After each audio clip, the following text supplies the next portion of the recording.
శ్రీ గురుభ్యో నమ. శ్రీ సీతారామచంద్రస్వామి పరబ్రహ్మణ్యే నమ. ఆపదామపహర్తారం ధాతారం సర్వసంపద లోకాభిరామం శ్రీరామం భూయో భూయో నమామ్యం. భగవద్బంధులందరికీ కూడా శుభోదయం. ఈరోజు కార్తీక శుద్ధ ఏకాదశి. కార్తీక మాసోత్సవంలో 11వ రోజులో ఉన్నాం. చాలా చాలా చాలా పవిత్రమైనటువంటి రోజు. ఈ రోజున శివకేశవులకి ఇద్దరికీ కూడా సమానమైనటువంటి తిథి ప్రాధాన్యత ఉంది. అన్ని ఏకాదశులు పవిత్రమైనవే, కానీ కార్తీక శుద్ధ ఏకాదశి ఇంకా పవిత్రమైనటువంటిదిగా మనకు పురాణాలు చెబుతున్నాయి. ముఖ్యంగా దీన్ని ఉత్తాన ఏకాదశి అంటారు. ఉత్తాన అంటే మేల్కొనడం, లేవడం. ఎవరు మేల్కొంటారు అంటే శ్రీ మహావిష్ణువు ఈ రోజున మేల్కొంటారు. చాతుర్మాస్య దీక్ష పూర్తవుతుంది. ఆషాఢ శుద్ధ ఏకాదశి నాడు యోగ నిద్రలోకి వెళ్తారు శ్రీమన్నారాయణుడు. మనం పెద్ద ఏకాదశి అంటాం కదా, ఆ ఏకాదశి ఆషాఢ శుద్ధ ఏకాదశి. ఆ రోజున శయన ఏకాదశి అంటారు. శయన అంటే పడుకోవడం. ఎందుకు పడుకుంటాడంటే యోగ నిద్రలోకి వెళ్తాడు ఆయన. పడుకోవడం అంటే పూర్తిగా నిద్రపోవటం కాదు, ఎందుకంటే స్థితికారకుడు కాబట్టి ఆయన ఎప్పుడూ కూడా నిరంతరము మేల్కొనే ఉండాలి. అయితే ఈ సమయం ఏంటంటే యోగ నిద్రలోకి వెళ్తారు. యోగ నిద్ర అంటే మనకు ఒకరోజు, వారికి సంవత్సరానికి ఒకరోజు. సంవత్సరం అయితే ఒకరోజు. సంవత్సరంలో 3వ భాగం అంటే 4 నెలలు. 4 నెలలు అంటే 8 అవర్స్ పడుకున్నారన్నమాట. మామూలుగా మనం అందరం కూడా 24 గంటల్లో 8 గంటలు పడుకుంటాం కాబట్టి ఆయన కూడా 8 గంటలు పడుకున్నాడు. దేనికి పడుకున్నాడు అంటే ఈ స్థితికారకత్వాన్ని పర్యవేక్షించడానికే పడుకున్నాడు. ఆయన కూడా ఒక జపం చేసుకోవాలి కదా, ఎవరైనా అనుష్ఠానం చేసుకోవాల్సింది. దేవతలందరూ కూడా తపస్సు చేశారు. శివుడు తపస్సు చేసిన సందర్భాలు అనేకం ఉన్నాయి. శివుడు ఏ దేవుడి గురించి చేశారయ్యా? వారికి దేవతలు ఎవరు? ఏమి నామస్మరణ చేస్తారంటే పరాశక్తి, అమ్మవారు. శ్రీ మహావిష్ణువు అనేక సందర్భాల్లో తపస్సు చేశాడు. బ్రహ్మగారు తపస్సు చేసినట్టుగా ఎక్కడా మనకు కనిపించదు, కానీ శివుడు తపస్సు చేశాడు, శ్రీ మహావిష్ణువు తపస్సు చేశాడు. అదంతా యోగ నిద్ర వారికి. అంటే వారు ఒక అనుష్ఠానం చేసుకుంటారు, ఒక మంత్రాన్ని జపం చేసుకుంటారు ఆ సమయంలో. దాన్ని చాతుర్మాస్య దీక్ష అంటారు. ఇప్పుడు పూర్వం ఋష్యాదులందరూ కూడా ఈ చాతుర్మాస్య దీక్ష చేసేవారు. 4 నెలలు ఉపవాసం.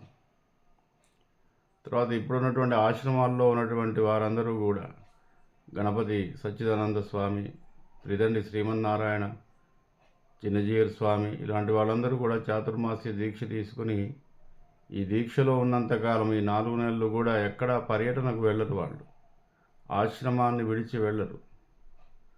ఆశ్రమంలోనే ఈ దీక్షని పూర్తి చేస్తారు.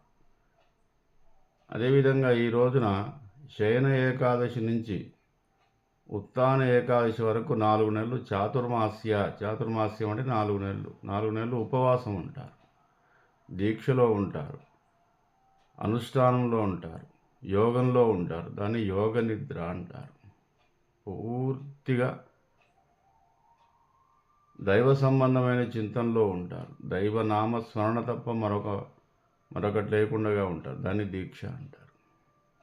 అదేవిధంగా ఈ రోజున శ్రీ మహావిష్ణువు యోగ నిద్ర నుంచి లేచి మళ్ళీ స్థితికారకత్వాన్ని, ఈ 4 నెలలు కూడా మళ్ళీ స్థితికారకత్వం ఎవరికి ఇచ్చారయ్యా అంటే శివుడికే ఇచ్చాట ఆయన. శివుడి 4 నెలలు కూడా స్థితికారకత్వాన్ని కూడా ఆయన స్వీకరిస్తాడు. కాబట్టి శివకేశవులకి ఇద్దరికీ కూడా ఇది మంచి ఏకాదశి. కావున భక్తులందరూ కూడా ఈ ఏకాదశి తిథి మొత్తం కూడా ఉపవాసం ఉండే సందర్భాలు ఉన్నాయి. 24 గంటలు ఉపవాసం ఉండి ద్వాదశి తిథిలో ద్వాదశి పారణ అంటారు.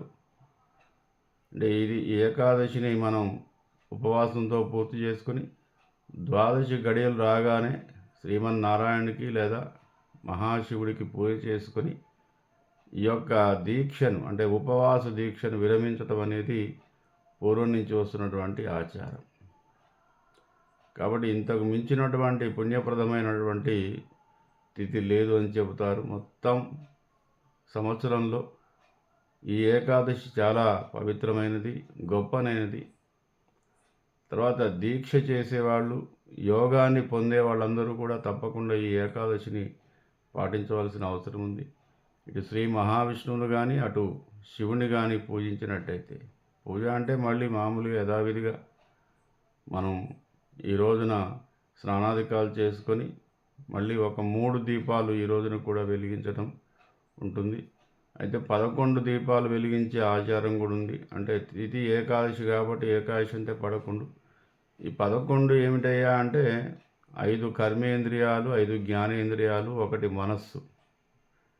కాబట్టి ఈ 11ని కలిపి ఇంద్రియాలు అంటారు. ఒక్కొక్క ఇంద్రియానికి ఒక్కొక్క దీపంగా 11 దీపాలు పెట్టే ఆచారం ఒకటి ఉంది. అంటే సర్వము శ్రీమన్నారాయణమయం, సర్వము శివమయం అని చెప్పడానికి స్వామి నువ్వు ఇచ్చిన ఈ జ్ఞానేంద్రియాలు కానీ, ఈ కర్మేంద్రియాలు కానీ, ఈ కళ్ళు, ముక్కు, చెవు, నోరు, శ్వాస, ఈ శరీరం అంతా కూడా నీదే కాబట్టి, మనసు కూడా చివరకు ఆత్మ కూడా, దీంట్లో ఉన్నటువంటి ఆత్మ ఏదైతే ఉందో అది కూడా నీవే కాబట్టి సర్వము శివమయము, సర్వము విష్ణుమయం.